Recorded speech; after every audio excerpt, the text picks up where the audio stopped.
नमस्ते। आज हम आपको एक ऐसी कहानी सुनाने जा रहे हैं जो दिल को छू जाएगी। जब मेरी पत्नी इस दुनिया में नहीं रही तो मेरी साली मेरे घर रहने आ गई। जीजू, क्या मैं आपके साथ रह सकती हूँ?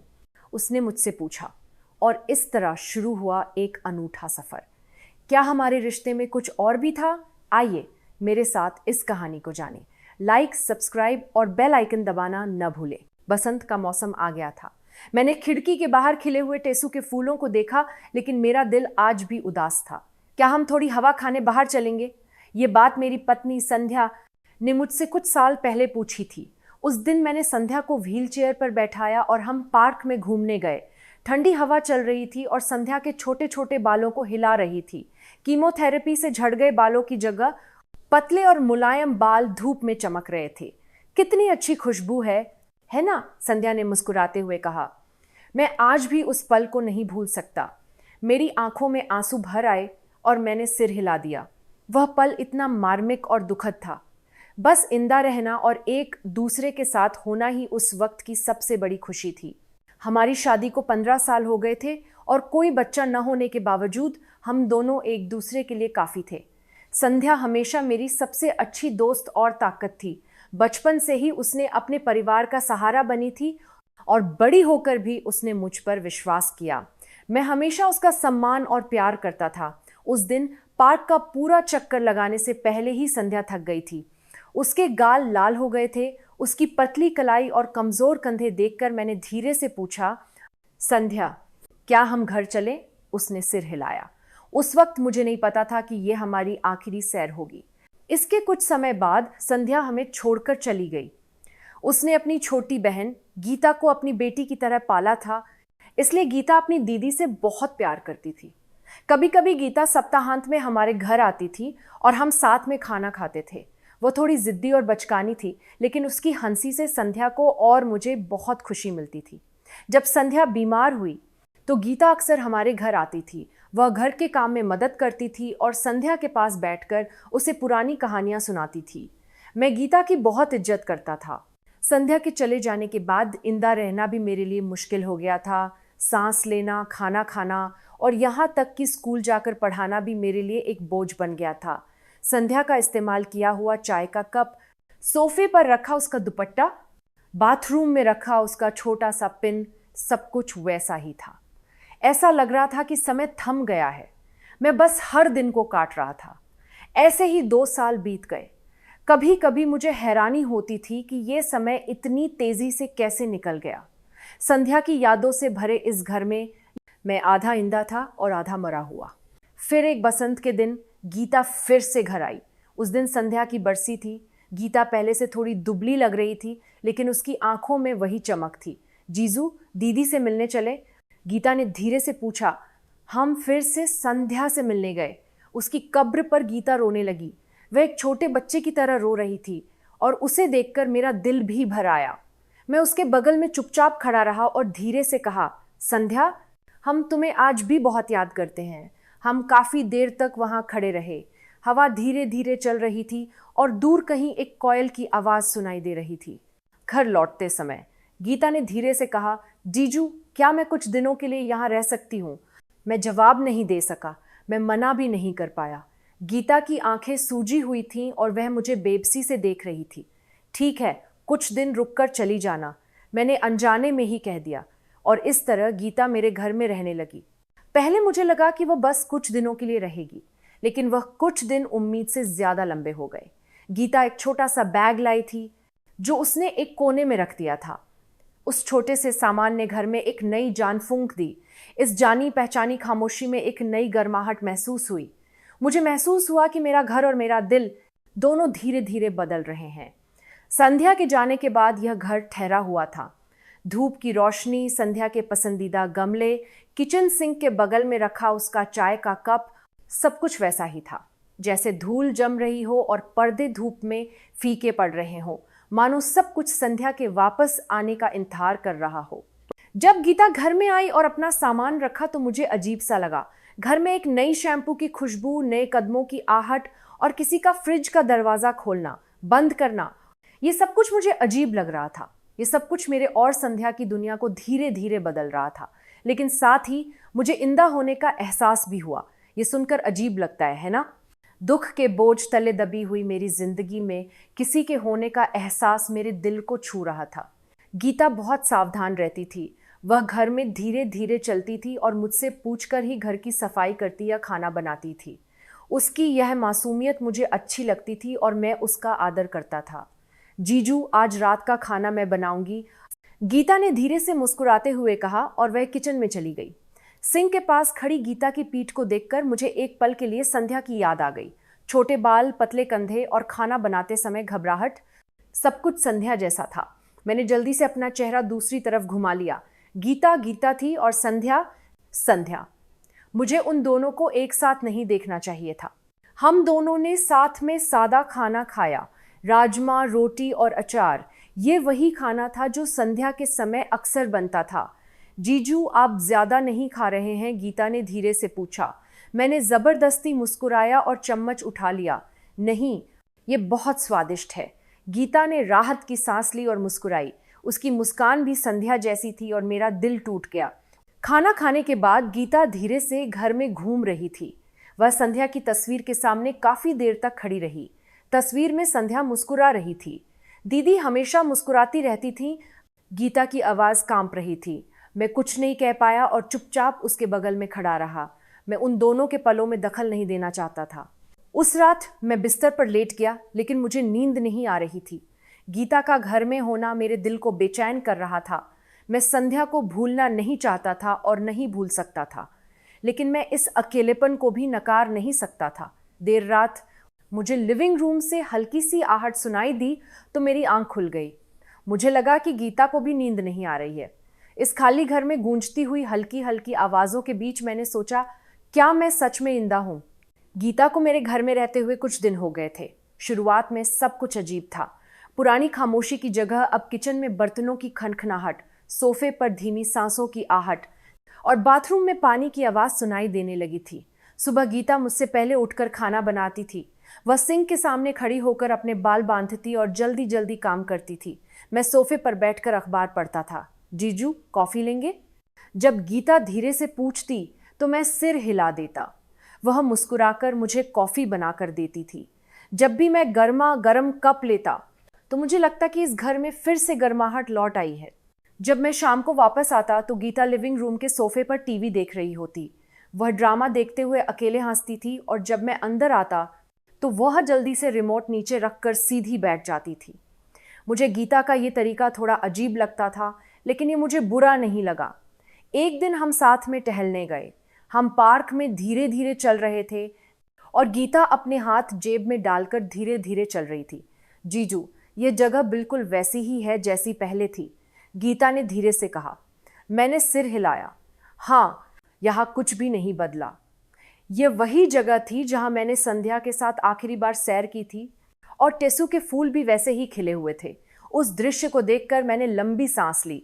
गीता ने धीरे से मेरे हाथ को पकड़ लिया। उस ठंडी हवा में यह गर्माहट थोड़ी अजीब लग रही थी। सब ठीक हो जाएगा जीजू, गीता की धीमी आवाज मेरे कानों में गूंज रही थी। मैंने जवाब में सिर्फ मुस्कुरा दिया। इस तरह धीरे धीरे मेरा दिल खुल रहा था। रात में गीता धीरे से संध्या के कमरे के सामने से गुजरती थी। वह कभी दरवाज़ा नहीं खोलती थी, बस दरवाजे के सामने रुक जाती थी। मैं भी उस कमरे को खोलने की हिम्मत नहीं करता था। उस कमरे में संध्या की खुशबू, उसकी हंसी, सब कुछ वैसा ही था। वह आज भी हमारे लिए बंद दरवाज़ा था, लेकिन गीता की मौजूदगी उस दरवाजे को धीरे धीरे खोल रही थी। धीरे धीरे हम दोनों एक ही छत के नीचे रहते हुए अपने अपने दुखों को साझा कर रहे थे। गीता को मेरे घर में रहते हुए लगभग 1 हफ्ता हो गया था। उसने कहा था कि वह बस कुछ दिनों के लिए रहेगी, लेकिन वह स्वाभाविक रूप से मेरे साथ रहने लगी थी। मैंने उससे कुछ पूछा भी नहीं, शायद मैं पूछ नहीं पाया था। उस शाम गीता मेरा इंतजार कर रही थी। टेबल पर कुछ स्नैक्स और एक वाइन की बोतल रखी हुई थी। जीजू, आज थोड़ी ड्रिंक हो जाए? गीता ने शर्माते हुए मुझे एक गिलास दिया। मैं भी मुस्कुराया और सिर हिलाया। बहुत समय बाद मैं बिना किसी वजह के शराब पी रहा था। वाइन के गिलास कई बार टकराए और हम दोनों धीरे धीरे नशे में धुत हो गए। माहौल थोड़ा हल्का हो गया था और हम खुलकर बात कर रहे थे। मैंने पहले बात शुरू की। गीता, तुम अभी तक शादी क्यों नहीं कर रही हो? गीता ने धीरे धीरे वाइन का गिलास घुमाया और हंसने लगी। कोई अच्छा लड़का ही नहीं मिलता, आज कल सभी बेकार हैं, उसने मजाक में कहा। लेकिन उसकी आंखें बहुत गंभीर थीं। अगर कोई आपके जैसा लड़का मिल जाए तो मैं तुरंत शादी कर लूंगी। उसके इस बात पर मैं खांसा और हंसकर बात को टाल दिया। अरे, मैंने सब संध्या से सुना है, तुम बहुत नखरे करती हो। गीता हंसी और अपना गिलास खाली कर दिया। आप सच में बहुत अच्छे इंसान हैं जीजू, मैं बचपन से ही ऐसा सोचती थी। उसकी बात सुनकर मेरा दिल तेजी से धड़कने लगा। क्या यह नशे की वजह से था? हमारे गिलास एक दूसरे से टकरा रहे थे और हमारे घुटने भी धीरे धीरे एक दूसरे को छू रहे थे। गीता मुस्कुराई और फिर से गिलास उठा लिया। इस तरह के छोटे छोटे पलों ने भी मेरे दिल को छू लिया। थोड़ी देर बाद गीता ने गिलास नीचे रखा और कहा, जीजू, मुझे लगता है हमें अब और नहीं पीना चाहिए, मुझे नशा हो रहा है। मैंने भी सिर हिलाया। हाँ, हमने बहुत ज़्यादा पी ली है। गीता उठी और नहाने चली गई। मैं टेबल साफ करके सोफे पर बैठ गया और टीवी देखने लगा। तभी बाथरूम का दरवाज़ा थोड़ा सा खुला और गीता ने कहा, जीजू, क्या आप मुझे एक तौलिया दे सकते हैं? मेरा तौलिया ख़त्म हो गया है। मैं जल्दी से एक तौलिया लेकर बाथरूम के दरवाजे पर गया। जैसे ही मैंने तौलिया दरवाजे के पास रखा, दरवाज़ा थोड़ा और खुल गया। उस जगह से मुझे बाथरूम के अंदर का नज़ारा दिखा। भाप से भरे हुए शीशे के पीछे गीता का शरीर दिखाई दे रहा था। मेरा दिल तेजी से धड़कने लगा। मैंने जल्दी से तौलिया दरवाजे के पास रखा और वापस मुड़ गया। मेरी दिल की धड़कन तेज हो रही थी और मेरे हाथ कांप रहे थे। गीता ने कुछ नहीं कहा और तौलिया लेकर दरवाज़ा बंद कर दिया। मैं सोफे पर वापस बैठ गया, लेकिन मैं शांत नहीं हो पा रहा था। मैंने बत्ती बुझाई और कमरे में जाकर सो गया, लेकिन मुझे नींद नहीं आ रही थी। मैं बिस्तर पर लेटकर ऊपर की तरफ देख रहा था। मेरे शरीर में थकान थी, लेकिन मेरा मन बहुत बेचैन था। गीता की हंसी, उसके गीले बाल और शीशे में दिखी उसकी धुंधली परछाई, सब कुछ मेरे दिमाग में घूम रहा था। ये क्या भावना है? मैंने खुद को डांटा और लंबी सांस ली। मैं थोड़ी देर बाद उठा क्योंकि मुझे प्यास लग रही थी। मैं धीरे से लिविंग रूम में गया। तभी मुझे गीता के कमरे से एक अजीब सी आवाज़ सुनाई दी। मैं धीरे से दरवाजे के पास गया और कान लगाकर सुना। मैंने सांस रोककर सुना, लेकिन मुझे हल्की हल्की सिसकियों की आवाज़ सुनाई दी। मेरा चेहरा लाल हो गया और मैं धीरे से अपने कमरे में वापस जाने लगा। वह एक वयस्क है और ऐसा हो सकता है, मैंने सोचा। मैंने उसे परेशान न करने के लिए धीरे से अपना दरवाज़ा बंद कर दिया, लेकिन दरवाज़ा बंद करते समय थोड़ी सी आवाज़ हुई और मुझे अजीब सा लगा। मैं बिस्तर पर वापस आया और मैंने खुद को समझाया, शराब के नशे में बहकना मत, तुमने सही किया, तुमने खुद को संभाला।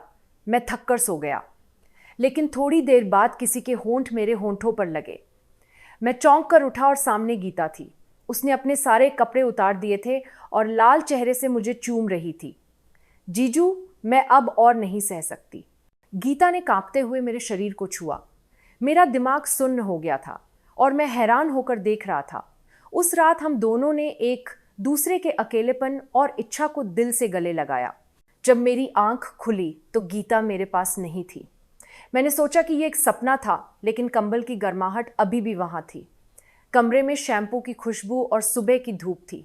मैं लिविंग रूम में गया तो गीता किचन में थी। उसने एक बड़ी टी शर्ट पहनी हुई थी और राजमा बना रही थी। उठ गए जीजू? गीता ने मुस्कुराते हुए कहा, जैसे कुछ हुआ ही न हो। लेकिन मैं जवाब नहीं दे सका। मेरा गला अटक गया था। पिछली रात की यादें, उसका लाल चेहरा और उसकी कांपती हुई उंगलियां, सब कुछ मेरे दिमाग में ताज़ा था। हम दोनों टेबल पर बैठे और खाना खाया, लेकिन हम एक दूसरे की आंखों में नहीं देख पा रहे थे। भाप से भरे कटोरे के पीछे गीता की लंबी पलकें दिखाई दे रही थीं। थोड़ी देर बाद गीता ने धीरे से कहा, जीजू, पिछली रात को बस नशे में हुई एक गलती समझकर भूल जाइए। हम सब कुछ भूलकर पहले की तरह रहते हैं।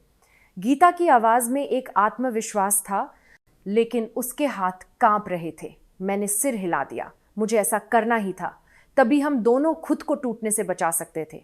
ठीक है, मैंने धीरे से कहा।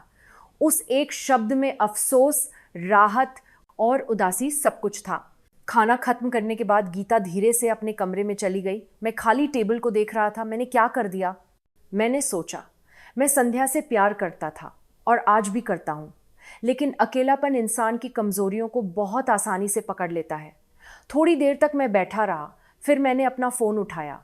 मुझे अपनी सास को फ़ोन करने का मन हुआ। नमस्ते माँ, मैंने धीरे से कहा। गीता घर पर नहीं है ना? मेरी सास ने लंबी सांस ली। हाँ, वह आजकल बहुत परेशान कर रही है। मैंने उसे शादी के लिए कहा तो वह घर छोड़कर चली गई। क्या वह तुम्हारे घर पर है? हाँ, कुछ दिनों से वह मेरे साथ रह रही है।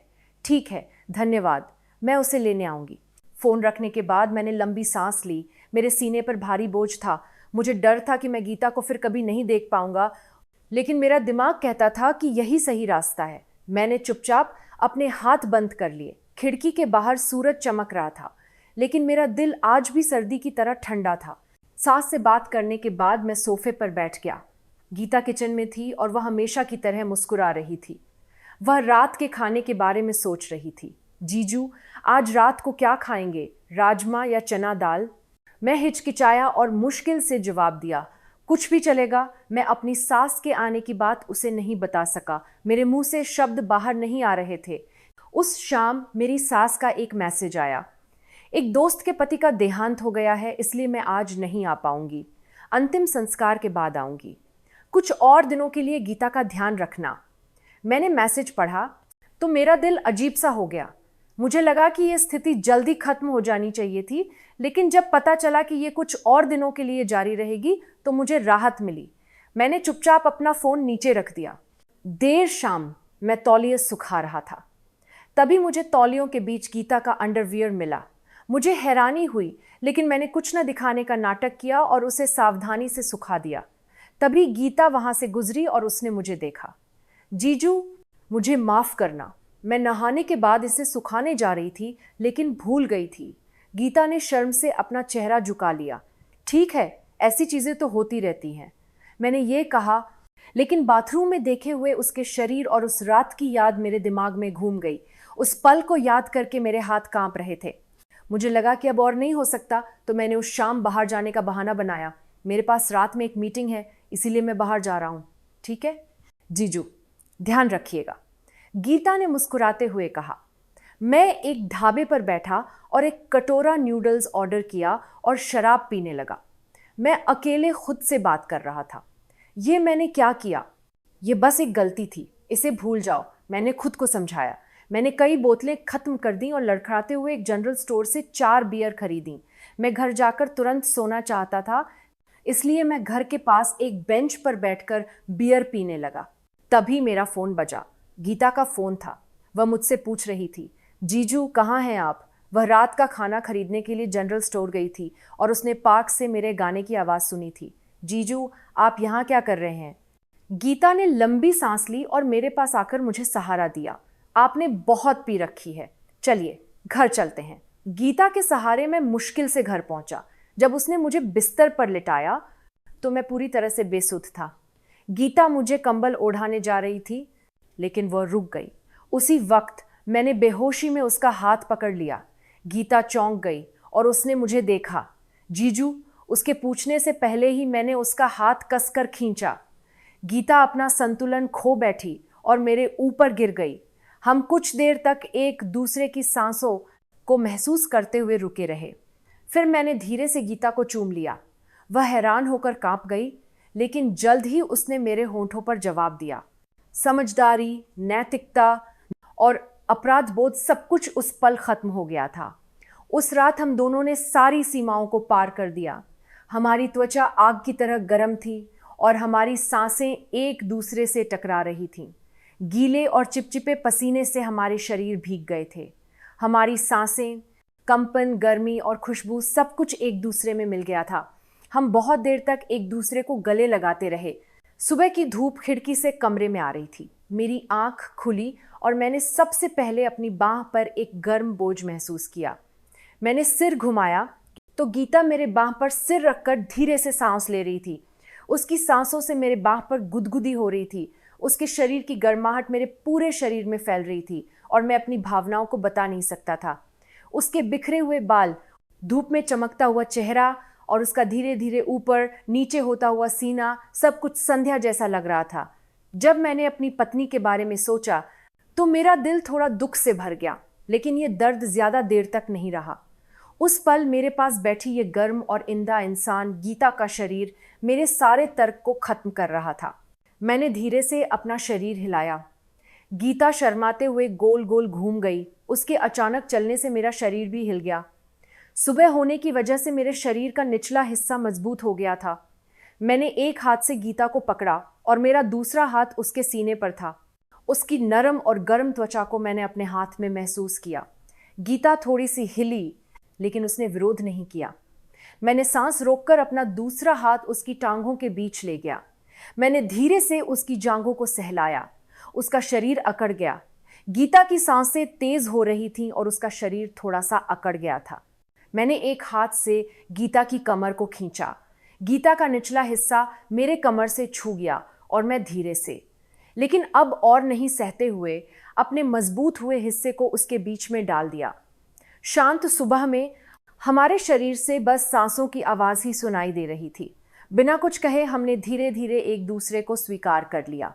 गीता ने धीरे से सांस ली और मैंने धीरे धीरे लेकिन गहराई से उसे अपने गले लगाया। हमारे शरीर आपस में चिपक रहे थे। मैंने अपना माथा उसके माथे से लगाया और एक दूसरे को धीरे धीरे भर दिया। सुबह की हवा में धूप से भी ज्यादा गर्माहट और मासूम प्यार था। संध्या के लिए मेरा प्यार धीरे धीरे खत्म हो रहा था। उस पल मेरी सारी भावनाएं सिर्फ गीता के लिए थीं। बाथरूम में शॉवर की आवाज गूंज रही थी। हम दोनों एक दूसरे को धो रहे थे, जैसे कुछ हुआ ही न हो, लेकिन हमारे गीले हाथ एक बार फिर से जलने लगे। मैंने बाथरूम की दीवार पर अपनी पीठ लगाई और गीता के गीले बालों को सहलाते हुए उसे धीरे से चूम लिया। गीता ने भी अब और इंतजार नहीं किया। वह नीचे बैठ गई और मुझे देखने लगी और मेरे पैरों के बीच के हिस्से को चाटने लगी। टेबल पर भी ऐसा ही था। हमने नाश्ता करते हुए एक दूसरे की आंखों में देखा और हमारे होंठ एक दूसरे को छूने लगे। हमारे हाथ एक दूसरे को सहला रहे थे।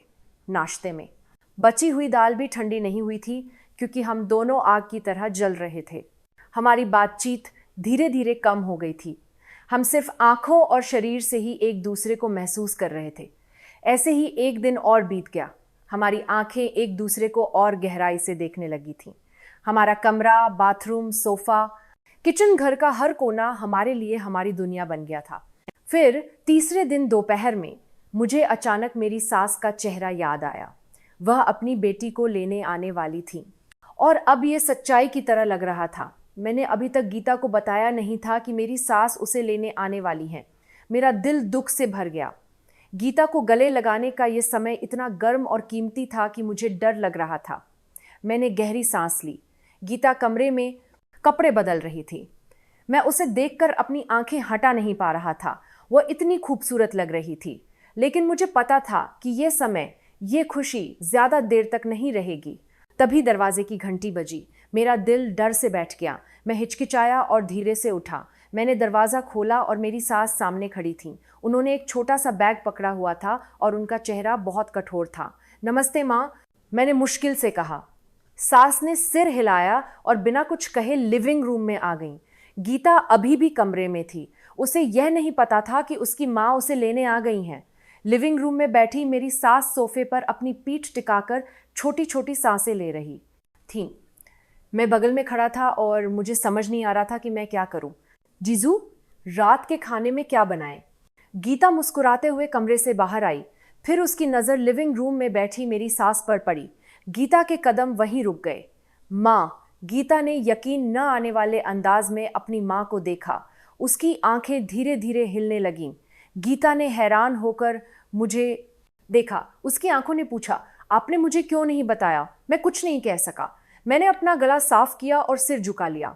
गीता ने धीरे धीरे सिर नीचे कर लिया और कमरे में जाकर दरवाज़ा बंद कर दिया।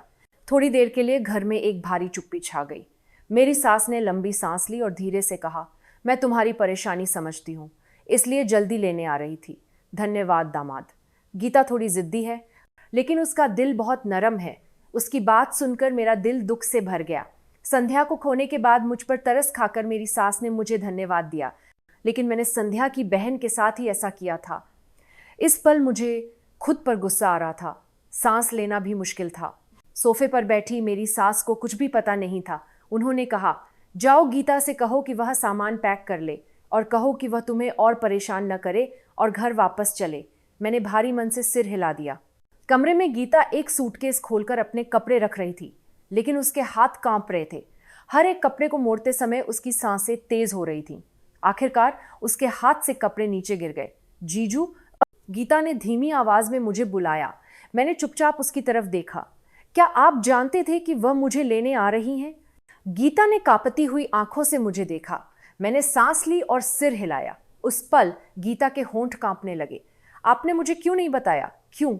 गीता ने अपने दोनों हाथों से सूटकेस को कसकर पकड़ा और सिर नीचे कर लिया। जीजू, मैं सिर्फ अकेलापन महसूस करने की वजह से यहां नहीं आई थी। उसकी कांपती हुई आवाज पूरे कमरे में गूंज रही थी। मैं आपसे प्यार करती हूं। बचपन में जब दीदी आपको हमारे घर लेकर आई थी तो मैंने सोचा था कि मुझे भी आपके जैसा इंसान चाहिए।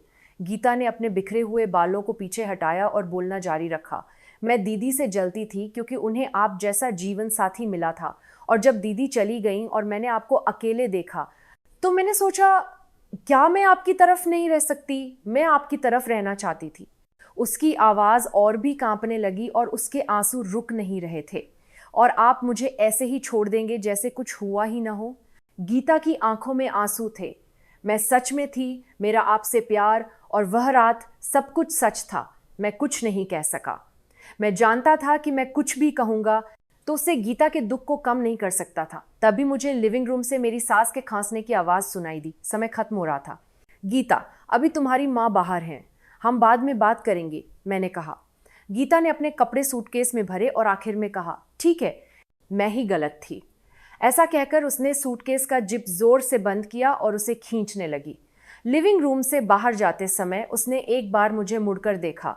उसने कुछ नहीं कहा, लेकिन उसकी आंखों में बहुत कुछ था। बेचैनी, दुख, गुस्सा और प्यार।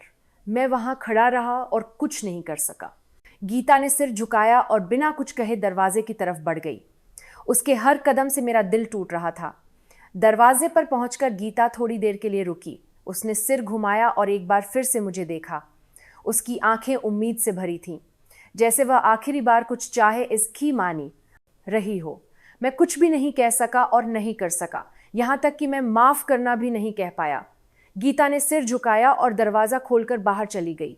मेरी सास भी धीरे से उनके पीछे चली गई। दरवाजा बंद होने की आवाज आई और घर में सन्नाटा छा गया। बस खाली लिविंग रूम, टेबल पर रखा हुआ खाना, और मैं बचा था। मैं वहां जम गया था। बहुत देर बाद मैं सोफे पर बैठ गया। सिर झुकाने पर मेरे हाथ कांप रहे थे। सांस लेना भी मुश्किल था। मेरे दिल में दबी हुई भावनाएं एक लहर की तरह बाहर आ गईं। मुझे संध्या का चेहरा याद आया। उसका हंसता हुआ चेहरा, आखिरी बसंत में व्हील चेयर पर बैठकर हंसता हुआ चेहरा। माफ करना संध्या, मैंने अपने मन में कहा। लेकिन उस अफसोस के साथ एक और नाम भी जुड़ा हुआ था, गीता। सब कुछ उलझ गया था। संध्या के लिए मेरा प्यार, उसकी बहन के साथ बिताए हुए दिन, हमारी इच्छा और मेरा अनकहा सच। मैंने खुद से पूछा, मैंने क्या खो दिया और मुझे क्या चाहिए था? मुझे कोई जवाब नहीं मिला। बसंत की हवा धीरे से पर्दे को हिला रही थी, लेकिन घर ठंडा था। मैं चुपचाप रोने लगा। मैं गले तक भरे हुए अपने रोने को दबा रहा था। मैं इंदा था, लेकिन इंदा नहीं लग रहा था। इस तरह मैं फिर से अकेला रह गया और मुझे एहसास हुआ कि मुझे फिर से जीना होगा, चाहे कितना भी मुश्किल हो, चाहे कितना भी दर्द हो। आज की कहानी बहुत लंबी थी, इसलिए यहीं ख़त्म होती है। प्यार करने वाले को खोने का दुख और बाकी बचे हुए लोगों की एक और कहानी, जीजू और उसकी साली के रहने की ये नाजुक कहानी आखिरकार खत्म हो गई। लेकिन क्या सब कुछ सच में खत्म हो गया है? बची हुई भावनाएं, अनसुलझी गलतफहमियां और एक रिश्ता जो फिर से शुरू हो सकता है। इनकी कहानी अभी खत्म नहीं हुई है। अगले भाग का इंतजार कीजिए। अगर आपके पास भी ऐसे ही अनुभव हैं तो कमेंट में हमारे साथ साझा कीजिए। अगर आपको आज की कहानी पसंद आई तो लाइक, सब्सक्राइब और बेल आइकन दबाना न भूलें। हम अगले भाग में फिर मिलेंगे।